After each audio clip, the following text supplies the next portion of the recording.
Welcome back to the bench. I'm Judge Lisa, and this is case number 6. For centuries, the law has dealt with crimes of blood and crimes of cash. But in the 21st century, we are faced with a new challenge: crimes of code. This is the story of a man who built a digital empire on trust, then attempted to vanish with the entire treasure, $800 million, leaving behind only a flawless digital death certificate. The case was the state versus Ethan Hale, or rather, the state versus a ghost. The clickbait hook was true. Did the crypto king fake his own death to steal it all? My job was to determine if he was truly a victim or a fugitive. The defendant, Ethan Hale, was a genius, a modern-day Midas of the digital world. At 29, he founded ApexCoin Exchange, a massive platform allowing millions to trade cryptocurrencies. He was the face of the future, charismatic, seemingly transparent, and obsessed with the idea of decentralized trust. But the foundation of ApexCoin was not decentralized. It was built entirely on Ethan Hale.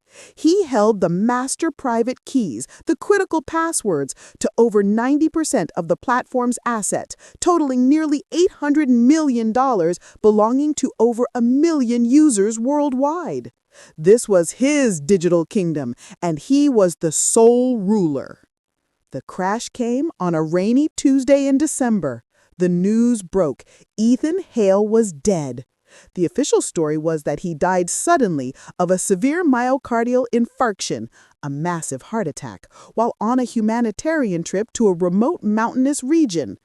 The death certificate was issued by a local foreign medical facility, listing the cause of death as cardiac arrest. The public reaction was instantaneous and devastating. The price of ApexCoin plummeted. Then came the chilling realization. Because Ethan Hale was the only one who held the master private keys, the entire $800 million portfolio of user funds was now permanently inaccessible. It was a digital lockbox buried with its owner. The money was gone. His clients weren't just poor, they were bankrupt. The ApexCoin board, desperate to salvage the company, brought the case to my court. Their petition was simple: declare Ethan Hale's death a fraudulent transfer of assets and compel the liquidation of his personal estates. But how do you prosecute a dead man? And how do you prove a death certificate from a foreign country is a lie? The prosecution, representing the victims, didn't chase the body, they chased the data. They introduced Detective Lena Chen from the Financial Crimes Unit, who testified that the official death narrative began to crumble upon forensic review. First, the death certificate. It was notarized by a medical facility that turned out to be less a hospital and more a small private clinic with no advanced cardiac equipment. The name of the attending physician was common, and the signature was ultimately traced to a known associate of Ethan Hale, a man with a history of creating shell companies. Second, the body. There was no body. Due to the remote location and cultural sensitivities, the body was reportedly cremated immediately. Detective Chen pointed out that this is the oldest, most reliable trick for faking a death. The defense, funded by an anonymous shell corporation and led by the aggressive defense attorney, Mr. Adrian Gorn, countered with a powerful legal argument. They simply submitted the death certificate and the testimony of several high-profile individuals who claimed to have spoken to Ethan Hale just hours before his reported death, confirming his failing health and slowing down. Thorne argued that a man of Ethan's prestige could not possibly risk the life he loved for a few $1 million, which he already had. But the most damning evidence against Ethan Hale was his own digital footprint, the subtle, unavoidable evidence left by his online life. We looked for the ghost in the machine. The heart of the case and the focus of 15 agonizing hours of expert testimony was the analysis of the digital signature. Ethan Hale was a creature of habit. The prosecution brought in Dr. Arnika Varma, a world-renowned expert in behavioral biometrics and blockchain analysis. Dr. Varma testified about two key pieces of evidence. Number one is the typing cadence. Dr. Varma demonstrated that every person has a unique subconscious way they type, how long they press a key, the rhythm between words, the pauses. She analyzed thousands of Ethan Hale's emails, chats, and internal memos from the year before his death, creating a precise biometric profile of his typing. Then, she revealed a series of encrypted chats made on a secure server 3 months after his reported death. The topic? Real estate purchases in a non-extradition country. Dr. Varma proved that the typing cadence in those anonymous chats matched Ethan Hale's biometric profile with 99.9% certainty. A dead man doesn't type with his unique rhythm. Number two is the small transaction. This was the crucial blow. Days after Ethan Hale's death, the main ApexCoin wallet containing the inaccessible $800 million was completely inert. However, Dr. Varma noticed one tiny $5 transaction of an obscure token move out of one of the cold wallets. When questioned by the defense, Dr. Varma explained that this small transaction was not designed to steal money.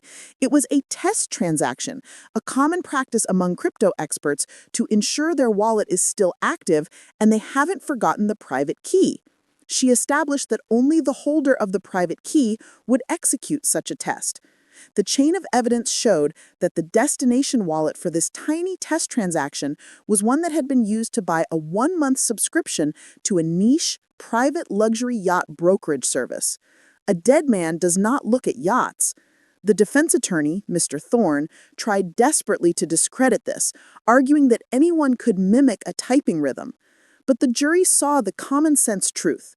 The combination of the typing rhythm, the yacht interest, and the test transaction was the undeniable digital signature of a man who was alive, wealthy, and preparing to spend his stolen fortune. With the digital evidence overwhelming, the focus shifted to the legal mechanism to retrieve the funds. Mr. Thorne, though fighting a losing battle, presented his final, chilling argument. The law cannot compel a man to return what he does not legally possess. The private keys were his. The users signed a contract stating the risk was theirs. He did not technically steal. He simply let the money lapse upon his death. I had to reject this. I ruled that the death certificate was fraudulent and the entire affair was a calculated plot to commit theft by deception. But the $800 million was still inaccessible, locked away behind his uncrackable private keys. This is where the court got creative. Since the funds were proven to be stolen but could not be seized, I made a ruling with global precedent. I issued an international warrant for the arrest of Ethan Hale, not just for fraud, but for grand theft and conspiracy to defraud. Furthermore, I ruled that every single personal, traceable asset Ethan Hale owned, his mansions, his jets, his personal crypto holdings, and his shares in every company he founded, were immediately and legally transferred to the victims' fund. The hunt was on. But for a fugitive with $800 million in untraceable crypto, a life of luxury could easily be bought in any non-extradition island nation. We had proven he was alive, but the world had to find him. The breakthrough came 3 months later, not through police work, but through his digital arrogance. Ethan Hale, the self-proclaimed crypto king, was found because he couldn't resist showing off. He was using a highly encrypted anonymous social media platform, a dark version of Instagram, to post beautifully shot photos of his new life under a pseudonymous account. The background, though blurred, clearly showed the unique tile pattern of the infinity pool at a secluded villa in the Maldives. A sharp-eyed user, one of his original victims, recognized the tile pattern from a real estate listing Ethan Hale had favorited years before. The user alerted Detective Chen. Interpol moved quickly. Ethan Hale was arrested while sunbathing. The capture was less dramatic than his staged death, a quick, clinical end to a massive global fraud. When he was finally brought back to my court for sentencing, he was a ghost of his former self, broken, shocked, and desperate. I sentenced Ethan Hale to 80 years in federal prison, 1 year for every $10 million he defrauded from his trusting customers. But the final, profound lesson of this case was simple. Trust is not decentralized. Ethan Hale proved that while technology can create vast wealth, the oldest crime, betrayal of trust, still requires a human hand. The digital ghost was brought down not by complex code, but by the oldest human vice, vanity. He couldn't resist the urge to show the world that his escape was perfect, and that final, arrogant post was the digital signature of a life about to end behind bars.